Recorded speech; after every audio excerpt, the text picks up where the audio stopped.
Islam jadi agama dengan pertumbuhan tertinggi di dunia dibandingkan agama-agama lain. Islam mengalahkan Kristen, Katolik, Hindu, Buddha, Konghucu. Jumlahnya juga mencengangkan, bertambah 350 juta. Pertambahan yang banyak itu terjadi hanya dalam waktu 10 tahun. Luar biasa kan? Yang perlu digarisbawahi, pertumbuhan yang besar itu bukan karena perpindahan dari agama lain ke agama Islam atau mualaf, atau karena keberhasilan dakwah di TikTok atau media sosial yang lain, tapi karena kelahiran alami, alias anak-anak yang lahir dari keluarga muslim.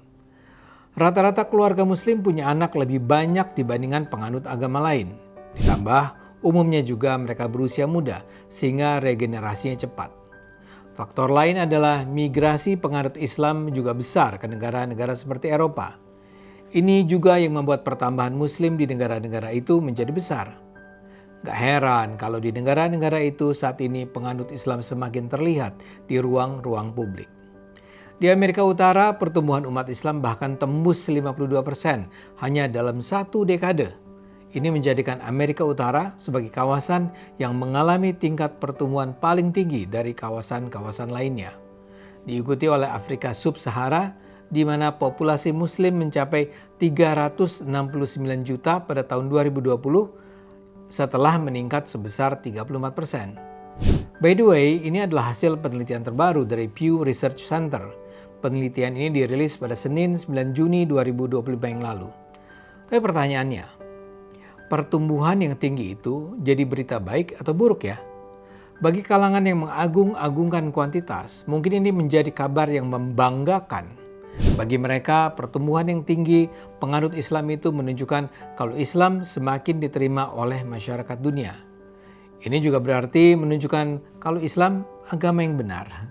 Karena nggak mungkin orang masuk Islam kalau mereka tidak melihat itu ada kebenaran di dalamnya. Tapi pertanyaannya, apakah jumlah yang tinggi itu menandakan kalau Islam menjadi kuat? Kayaknya sih belum tentu. Kenapa? Karena faktanya di negara-negara yang banyak penduduk Islamnya, mereka masih struggling dengan isu pendidikan, kesehatan, dan kemiskinan. Artinya tingkat pendidikan umat Islam umumnya belum baik. Pun begitu dengan kesehatan dan kemiskinan.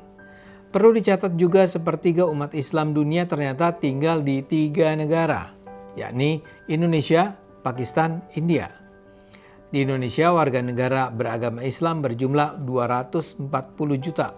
Di India, 213 juta. Dan Pakistan, 226 juta. Di 3 negara ini juga umat Islam masih bermasalah di bidang pendidikan, kesehatan, dan kemiskinan. Jadi, banyak bukan berarti kuat.